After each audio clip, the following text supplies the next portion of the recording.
Actually ऐसा नहीं है, गाना कंपोज मैंने और पवन ने मिलकर किया है। ये एक म्यूज़िकल डुओ हम करने की कोशिश कर रहे हैं, क्योंकि हमने आइडल पे बहुत सारे म्यूज़िकल डुओ सक्सेसफुल देखे हैं। कल्याण जी आनंद जी हो गए, या फिर लक्ष्मीकांत प्यारेलाल जी हो गए, शंकर एहसान लॉय हो गए, विशाल शेखर हो गए। तो इन सब को देख के हमें ये प्रेरणा मिली, हमें ये इच्छा मन में जागी कि अगर दोनों कंपोज कर रहे हैं तो साथ में अगर हम काम करें, दोनों के पॉइंट ऑफ व्यूज़ अगर मिल जाए, जुड़ जाए तो क्या होगा।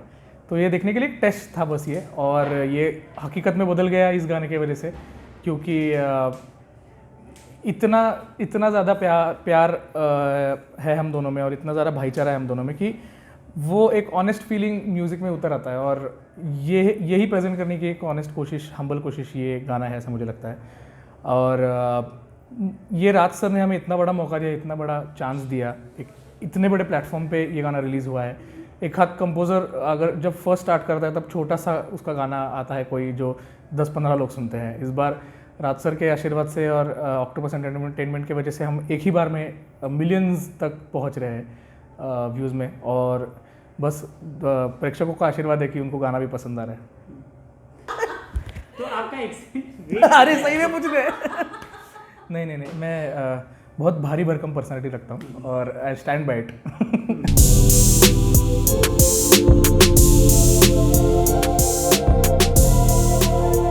कोशिश यही रहती है कि मैं बहुत हंसी मजाक वाला इंसान हूँ। जितना सीरियस म्यूज़िक के बारे में, उतना ही मैं रियल लाइफ में, बाकी लाइफ में बहुत हंसी मजाक करता हूँ, क्योंकि मुझे हाँ बोलिए मुझे ना आपका वो सवाल का जवाब बहुत अच्छा लग रहा था कि when you met Pawandeep Rajan, what was your first.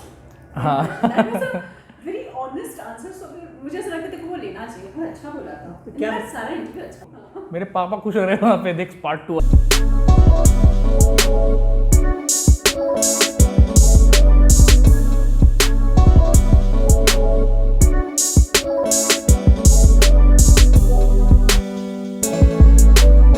जैसे आपने बोला, अभी बहुत सारे इमोशंस एक साथ चल रहे थे, क्योंकि शो में बोलना एक बात होती है कि हम करके दिखाएंगे म्यूज़िक डायरेक्टर हो। असल ज़िंदगी में जब आप आते हो तब आपको सिर्फ खुद के लिए म्यूज़िक नहीं बनाना है, आपको म्यूज़िक बनाना है लोगों के लिए।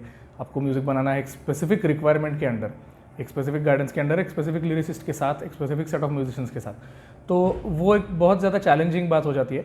बट पवनदा है साथ में, और वो खुद इतने बड़े मल्टी इंस्ट्रूमेंटलिस्ट है, सारा ही कुछ बजा लेते हैं। तो सब में उन्होंने बहुत मदद की, गाइड किया सबको। और टीम भी हमारी ऐसी थी कि हमने जो आइडल के म्यूजिशियंस हैं उन्हीं के साथ इस बार काम किया, क्योंकि एक नॉस्टैल्जिया वाला फीलिंग था सबको, और हमें पता था कि वो इंडस्ट्री स्टैंडर्ड म्यूजिशियंस है।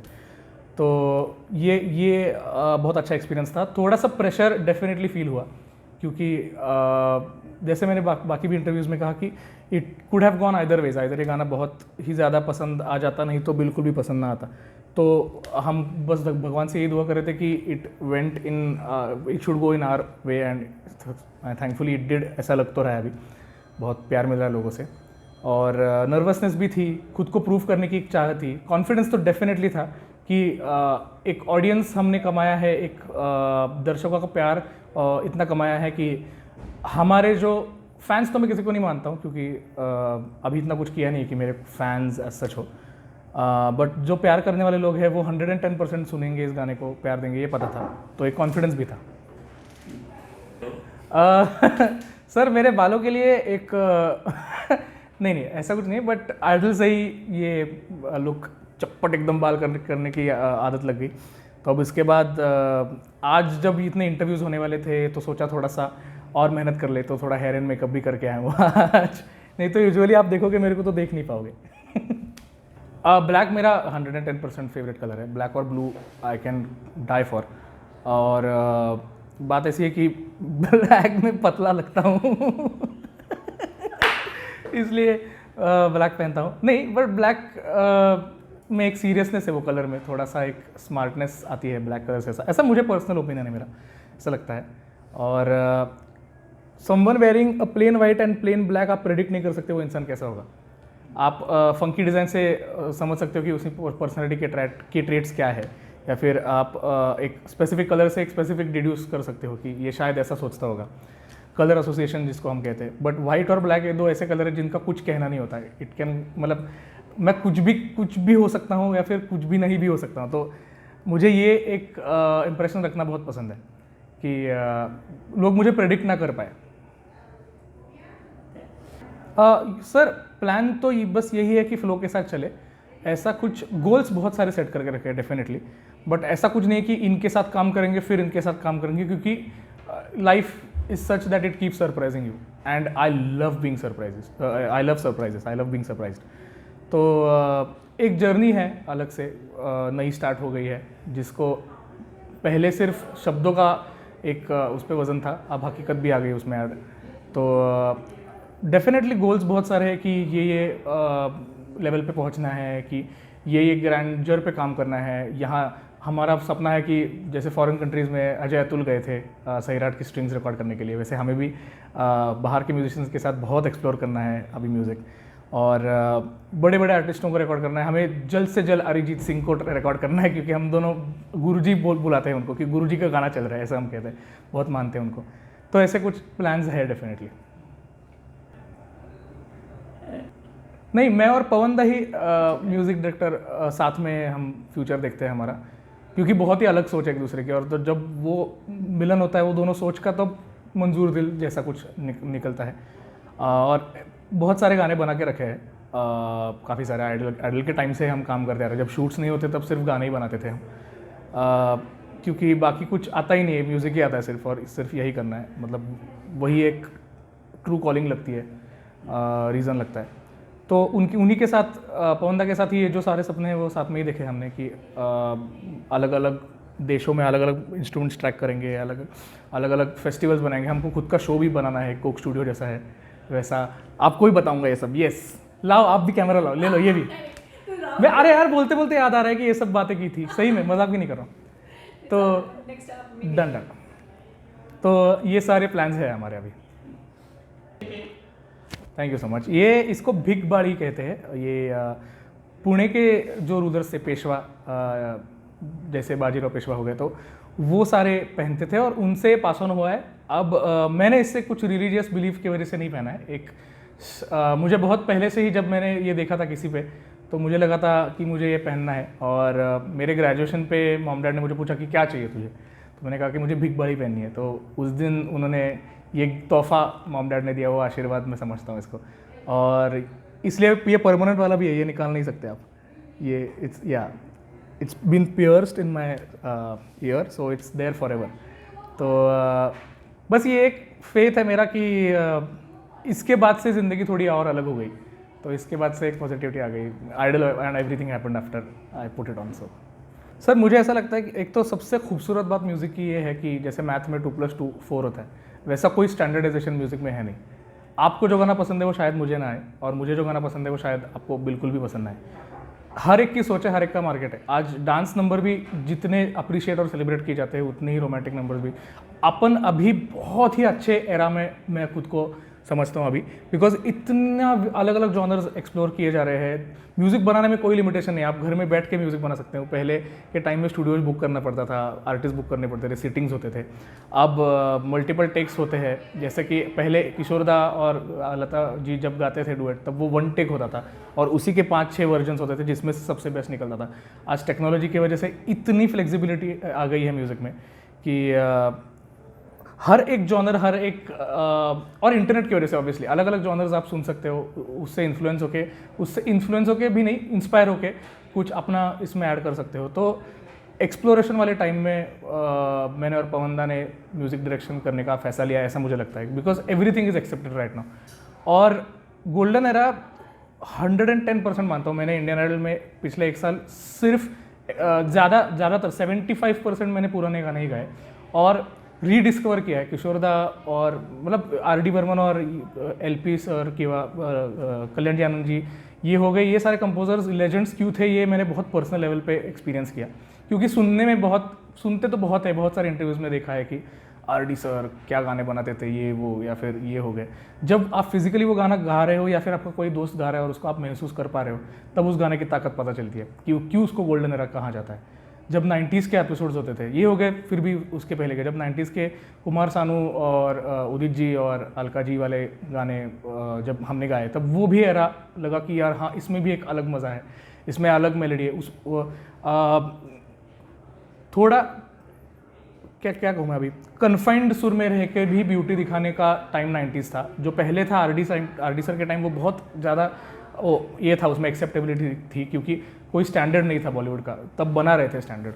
अब शानुदा का एरा हो गया, फिर उसके बाद अभी फिर रहमान साहब आ गए, फिर शंकर हसन लॉय भी आ गए, फिर अमित त्रिवेदी, विशाल शेखर, सारे बड़े बड़े लोग आते गए और अपने अपना कंट्रीब्यूशन दिया है म्यूज़िक इंडस्ट्री को। हम चाहते कि हमें ये कंट्रीब्यूशन देने का बस मौका मिले। कोई रिस्ट्रिक्शन नहीं कि ऐसा म्यूज़िक बनाएंगे, हर चीज़ एक्सप्लोर करना चाहते हैं, हर इंस्ट्रूमेंट रिकॉर्ड करना चाहते हैं, हर आवाज़ रिकॉर्ड करना चाहते हैं। And Pawan even you explain that also. या ओके, एक तो पहले to answer your question I would say कि एक नाम नहीं ले सकता रहमान सर के बाद। रहमान सर मेरे लिए होली ग्रेल, मेरी डिक्शनरी है वो। He is the person that has gotten music its own meaning, जिसको मैं बहुत रिलीजियसली फॉलो करता हूँ, बिकॉज मैं उनको मानता या फिर ये नहीं हूँ, वो मेरे भगवान ही है, मतलब he is religion to me. मैं बहुत उनको फॉलो करता हूँ। बाकी बात रही बाकी कंपोजर्स की, इनक्रेडिबल है सब के सब। विशाल शेखर का एक भी गाना आप सुन के ऐसा नहीं बोल सकते कि हाँ ये पट से विशाल शेखर का है, क्योंकि उन्होंने सबसे ज़्यादा एक्सप्लोर किया है, ऐसा मुझे लगता है। अमित त्रिवेदी सर का ओरिजिनल साउंड है, क्योंकि वो शांति सुकून में बहुत बिलीव करते हैं। उनके गाने कौन से, जिंदा हो यार, काफ़ी है, ये सारे गाने हो गए। तो शंकर एहसान लाय का एक अलग टच है मेलेडी का। सब अपने अपने लेवल पे सर बहुत ही जीनियस है। विशाल मिश्रा नाम का एक बहुत ही खूबसूरत कंपोजर है, इसका मैं खुद बहुत बड़ा फ़ैन बन चुका हूँ। हाँ, ये भी मैंने बहुत सुना है कि मैं विशाल मिश्रा जैसे दिखता हूँ, ये बहुत कॉम्प्लीमेंट करके लेता हूँ मैं, क्योंकि उनके जो गाने हैं वो हम सुनते हैं और मुझे बेहद पसंद है उनका काम। तो Vishal, if you are watching this, I love your music bro, देखा जा सके। बहुत सारे रीजंस है इसके। तो अभी तक रहमान सर के बाद, रहमान सर को 30 सालों को इंडस्ट्री में, अभी तक दूसरा रहमान क्यों नहीं आया, या अगर आप मेरे को पूछोगे तो मैं ये कहूँगा कि इसके बहुत सारे रीजंस है। प्राइमरीली ये कि एक रहमान ने जब आए थे मार्केट में, तब वो ऐसे गाने लेके आए थे जो कहीं नहीं सुने थे इसके पहले, और तब टाइम ऐसा था कि लोग चाहते थे कि कोई नया साउंड लेके आए। अब ऐसा टाइम है कि एक टाइप ऑफ सॉन्ग्स नहीं कहूँगा मैं, एक जॉनर ऑफ सॉन्ग्स जो होता है वो बहुत कॉमनली और बहुत पट से एक्सेप्ट हो जाता है। और एज फिल्म मेकर्स आप ये नहीं सोचोगे कि मैं एक बहुत ही रेवोल्यूशनरी साउंड लेके आऊँगा और टेस्ट करूँगा मार्केट को। जब आप करोड़ों रुपए लगा रहे हो एक फिल्म पे, तब you want acceptability, you want people to connect with your music very quickly. तो इसके वजह से मुझे ऐसा लगता है कि एक यूनिक म्यूज़िक लाने का जो एक ये है, मतलब चांस है, वो शायद ना मिला हो। मेरे को ऐसा नहीं लगता कि रहमान सर टैलेंटेड है, उतने टैलेंटेड कोई और कंपोजर नहीं है, ऐसा मुझे नहीं लगता। बेहतरीन गाने बनाए हैं सबने, आई एम श्योर सबने बनाए। हम अगर उनके पास जाके उनके चरणों में भी बैठेंगे तो वो जो गुनगुनाएंगे वो भी हमारे लिए 10 गानों जैसा होगा, ऐसा मुझे लगता है। कोई भी, प्रीतम दा भी हो गए सारे। बट एक जो उसके लिए एक रिस्क लेने का जो फैक्टर है, वो जब तक नहीं आएगा तब तक नए कंपोजर्स जो अपना साउंड लेके आ रहे हैं, वो मुझे ऐसा लगता है कि आगे नहीं आ पाएंगे, ऐसा मुझे लगता है। क्योंकि वो एक रेवोल्यूशन लाने का, एक रिस्क लाने का एक मैटर हो जाता है। अभी अगर मैं आपको कहूँगा कि समझावा या फिर एक चन्ना मेरे या फिर मतलब एक टाइप ऑफ सॉन्ग्स है, this is a certain type of songs that is quickly connected. Pritam Da को हिट मशीन क्यों बोलते हैं बॉलीवुड की? बिकॉज उनके गाने जल्द से जल्द कनेक्ट होते लोगों से, not because he is some making songs which are more, वो ज़्यादा जल्द से जल्द कनेक्ट करते हैं ऑडियंस से। तो ये एक रीज़न मुझे लगता है। दूसरा रहमान नहीं आ पाया। अरे मेरा पहला, मैंने और पवन दा ने ऐसा डिसाइड किया है बहुत सोच विचार करने के बाद कि हम सबसे पहले लोगों के दिलों तक पहुंचना चाहते हैं, जो उनको पसंद आए, समझ आए भी नहीं। ऑडियंस अपनी बहुत स्मार्ट है, बहुत म्यूजिकल लोग हैं, तुरंत पकड़ लेते हैं अगर कोई गलती हमने भी एज आर्टिस्ट की है तो। बहुत स्मार्ट है हमारी ऑडियंस। तो उनको पसंद आए, वो कनेक्ट कर पाए, उनके दिलों में जाके बसना है कि हाँ बाबा ये म्यूज़िक डायरेक्टर है। जब वो एक टाइटल हमें मिल जाएगा और थोड़ा बहुत नहीं, बहुत सारा काम कर चुके होंगे हम, तब हम जाके अपना जो ओरिजिनल साउंड है, मेरा और पवन दा का भी एक ओरिजिनल साउंड है ऐसा मैं मानता हूँ, तो वो हम थोड़ा करके, क्योंकि ये चीज़ें एकदम फट से आप मुंह पे लाके रख दोगे कि ये मेरा गाना है, इसको सुनो और देखो इसको पसंद, तो वो कहाँ तक हो पाएगा ये आप गारंटी नहीं दे सकते हो। बट अगर आप धीरे धीरे करत अपनी तरफ लेके जाओ ऑडियंस को, और आप उनको प्यार दो और आप उनको जो उनको चाहिए वो देते देते थोड़ा थोड़ा नया देते आओ तो वो हज़म करने लगता है। तो वो प्लान है हमारा। मुझे तो बहुत सारे मैसेजेस आते हैं लोगों से कि क्या है पवनदीप और अरुणिता के बीच में, क्या वो सच में अरुदीप है, क्या है ये वो है। मैं ये कहूँगा आपको, primarily both of them are genius musicians, बहुत बड़े और बहुत सेलिब्रेटेड कलाकार है शो पे भी और इसके आगे भी होंगे, आप देखोगे। अगर आपको लगता है कि उनमें सच में कुछ चल रहा है तो वो as actors, as artists and as human being successful हो गए, ऐसा मैं कहूँगा। क्योंकि शो पे भी यही एक कन्विंस करने की कोशिश जारी थी कि बट ऐसा कुछ नहीं है, दोनों बहुत अच्छे दोस्त हैं। उनकी क्रिएटिव पार्टनरशिप देखने लायक है, जो आपने देखा भी मंजूर दिल में, आगे भी देखोगे। दोनों की वाइब्स बहुत अच्छी मैच होती है और दोनों बहुत अच्छे दोस्त हैं। आगे की future. Thank you so much. हमें सपोर्ट करते रहिए, प्यार देते रहिए और हमारा म्यूज़िक ज़रूर सुनिएगा और जो आपको लगे वो ऑनेस्टली कमेंट सेक्शन में बता दीजिएगा।